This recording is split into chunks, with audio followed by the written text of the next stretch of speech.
সৌম্য সরকার শেষ পর্যন্ত বাংলাদেশ দলের চ্যাম্পিয়ন্স ট্রফির স্কোয়াডে ঠিকঠাক ভাবে দুবাই এবং রাওয়ালপিন্ডি, সংযুক্ত আরব আমিরাত এবং পাকিস্তানে যেতে পারবেন কি পারবেন না, এটা নিয়ে অনেক ডিসকাশন হচ্ছে এবং ডিসকাশন হওয়াটা খুবই স্বাভাবিক। আজকে বাংলাদেশ দলের এই মুহূর্তে ওপেনিং এ ছন্দে যে কজন ব্যাটার বা যাদের উপর ভরসা করতে পারি, চ্যাম্পিয়ন্স ট্রফিতে যাদের উপর সবচেয়ে বেশি চোখ থাকবে, সেরকম একজন ক্রিকেটার সৌম্য সরকার ইনজুরির কারণে পুরো বিপিএল ঠিকঠাক ভাবে খেলতে পারেন নাই।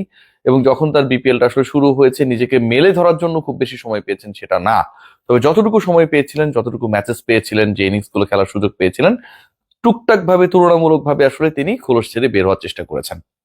সেই সৌম্য সরকার আজকে মৃত্যুঞ্জয়ের বলে আঘাত পেয়েছেন।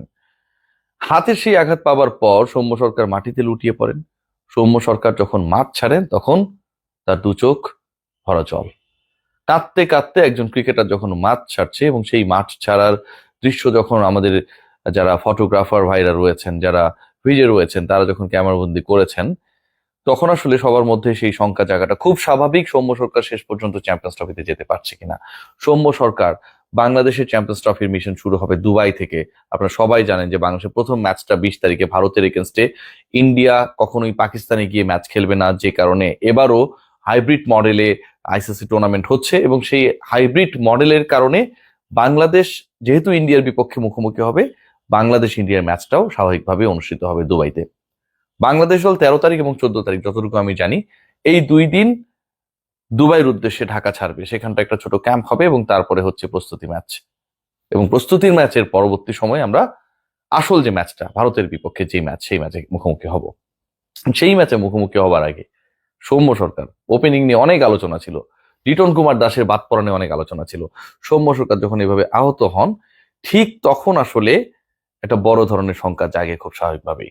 সৌম্য সরকারের ইনজুরি আপডেট এখন পর্যন্ত আমার কাছে যা রয়েছে, তাতে সৌম্য সরকারকে নিয়ে যে অনিশ্চয়তা তৈরি হয়েছে, সেই অনিশ্চয়তা একদম কেটে গেছে বলার কোনো সুযোগ নেই।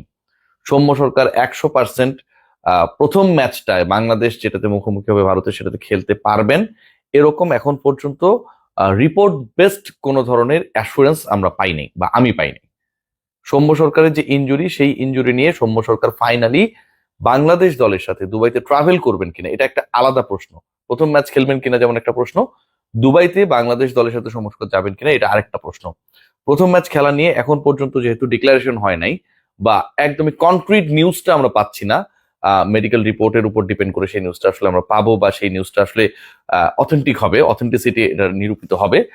কিন্তু সৌম্য সরকারের বাংলাদেশ দলের সাথে ট্রাভেল নিয়ে কোনো ধরনের শঙ্কা নেই। It's a good news. আবারও বলছি, সৌম্য সরকার ব্যথা পেয়েছেন, মাঠে লুটিয়ে পড়েছেন, এরপর ড্রেসিং রুমে ফিরে গেছেন, কাঁদছিলেন।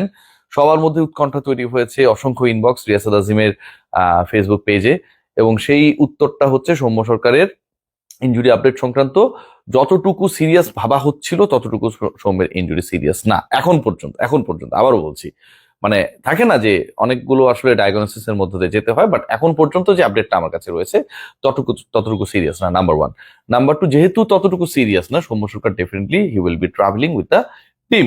নাম্বার টু, এখন প্রশ্ন যেটা যে Liton Kumar Das is going to be the part of the national side or not. আজকে মিরপুরের বাইরে একটা আমরা দৃশ্য দেখেছি, আপনারা সবাই জানেন, বাংলাদেশ দল যখন প্রস্তুতি নিয়ে ব্যস্ত, ফিল সিমন্স যখন তার দলের ফিলসফি নিয়ে কথা বলছিলেন প্রেস কনফারেন্স রুমে, লিটন কুমার দাস ঠিক কাছাকাছি একটা সময়ে মিরপুরের যে চৌহদ্দি রয়েছে, যেখানটায় আমরা সেই স্ট্যাচুটা দেখি বা বাস স্ট্যান্ডে প্রবেশ করার যে জায়গাগুলো রয়েছে, লিটন কুমার দাসকে মাঠে দেখা গিয়েছিল। অনেকে এটা নিয়ে আফসোস করছিলেন যে লিটন কুমার দাস মানে প্র্যাকটিসে নেই, জাতীয় দলের হয়ে প্র্যাকটিসে নেই, আরো একটা আইসিসি মিশন, সেখানটায় লিটন কুমার দাসকে ছাড়াই বাংলাদেশ দল যাচ্ছে।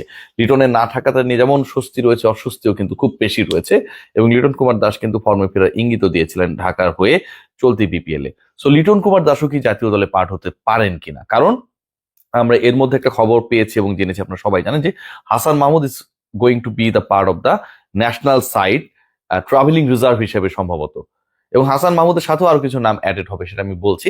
লিটন কুমার দাসকে সেই অংশ হতে যাচ্ছেন কিনা, এটা নিয়ে যে তথ্য আমার কাছে রয়েছে, যে এই মুহূর্তে যে ডিসিশন মেকিং এর যে জায়গাটা রয়েছে, সেখানটায় সিলেকশন প্যানেল থেকে কোনো ধরনের সিদ্ধান্ত হচ্ছে না। আবারও বলছি, সিলেকশন প্যানেল থেকে কোনো ধরনের ট্রাভেলিং রিজার্ভ হিসেবে কোনো ক্রিকেটার যাবেন কি যাবেন না সেই ব্যাপারে কোনো সিদ্ধান্ত হচ্ছে না। তবে বাংলাদেশ ক্রিকেট বোর্ডের ক্রিকেট পরিচালনা বিভাগ তারা আবার তাদের মতো করে এক্সট্রা প্রিকশনারি মেজার্স হিসেবে কিছু ক্রিকেটারকে সঙ্গে নিতে চায়। এবং সেই জায়গায় লিটনের নামটা ভালোভাবে রয়েছে আমার কাছে যে তথ্য রয়েছে। যেহেতু সৌম্য সরকারের টুকটাক ইনজুরি আমরা দেখেছি, আবার লিটন কুমার দাসকে সাথে নিলে এমন না যে মহাভারত অশুদ্ধ হয়ে যাবে, অনেক খরচ হয়ে যাবে, তা না। কিন্তু লিটন কুমার দাস দলের সাথে ট্রাভেল করবে, দলের সাথে দুবাইতে যাবে, সেখান থেকে রাওয়ালপিন্ডিতে বাংলাদেশ দল আপনারা জানেন যে পরের দুটো ম্যাচ নিউজিল্যান্ড এবং পাকিস্তানের বিপক্ষে খেলবে। সেখানটায় লিটন কুমার দাসকে নিয়ে যাওয়ার ব্যাপারে একটা পজিটিভ ভাইবস বাংলাদেশ ক্রিকেট বোর্ডের মধ্যে রয়েছে। নট ডিসাইডেড ইয়েট, আবারও বলছি not decided yet. Liton Kumar দাসকে দলের সাথে নেয়ার ব্যাপারে একটা পজিটিভ ডিসকাশন রয়েছে। সৌম্য সরকার যাচ্ছেন, ইনজুরি রয়েছে, প্রথম ম্যাচ নিয়ে অনিশ্চয়তা রয়েছে, খেলবেন কি খেলবেন না সেই ডিসিশনটা আমরা খুব দ্রুততম সময়ের মধ্যে পেয়ে যাব, বাই টুমোরো ইনশাল্লাহ আমরা পেয়ে যাব সেই ব্যাপারে। আর লিটন কুমার দাস তিনি বাংলাদেশ দলের সাথে ট্রাভেল করবেন কি করবেন না সেই ব্যাপারে নীতি নির্ধারণী পর্যায়ে যারা রয়েছেন তাদের মধ্যে একটা ইতিবাচক চিন্তা ভাবনা চলছে।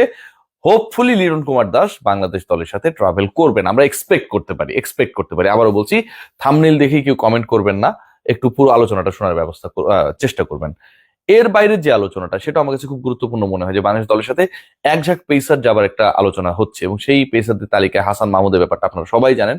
Hasan Mahmud is a great cricketer, good cricketer, কিন্তু হাসান মাহমুদকে নিয়ে আসলে সবচেয়ে সমস্যার যে জায়গাটা হয়েছিল যে যখন বাংলাদেশ দলটা সিলেক্ট করা হয়েছিল, হাসান মাহমুদ নাকি হচ্ছে মুস্তাফিজুর রহমান, এই দুজনকে নিয়ে একটা ডিসকাশন ছিল। নাহিদ রানা যাচ্ছেন, তাসকিন যাচ্ছেন, তানজিম সাকিব যাচ্ছেন, এই তিনজনকে নিয়ে খুব বেশি আলোচনার সুযোগ ছিল না, বাট হাসান মাহমুদকে নিয়ে একটা আলোচনার জায়গা ছিল। বাট হাসান মাহমুদের ব্যাট লাকের জায়গাটা হচ্ছে শেষ পর্যন্ত যে চারজন পেসারকে নিয়ে বাংলাদেশ দল সিলেক্ট করা হয়েছে সেখানটায় তিনি নেই।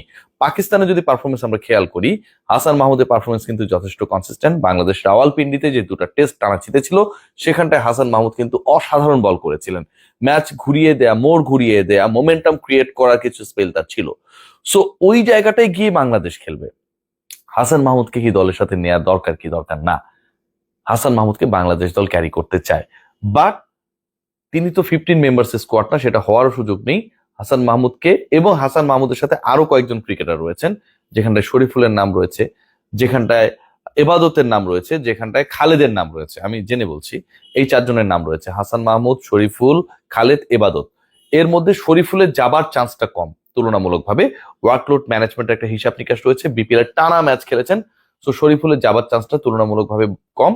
বাকি তিনজন পেসারকে ক্যারি করার কারণটা হচ্ছে যেহেতু দুবাইতে একটা ক্যাম্প হবে, ব্যাটারদের ব্যাট করতে হবে, এবং যারা দলের মূল সিমার হিসেবে পেসার হিসেবে যাবেন তারা তো কন্টিনিউয়াসলি টানা বল করতে পারবেন না, ওটাও ওয়ার্কলোড ম্যানেজমেন্টের পার্ট।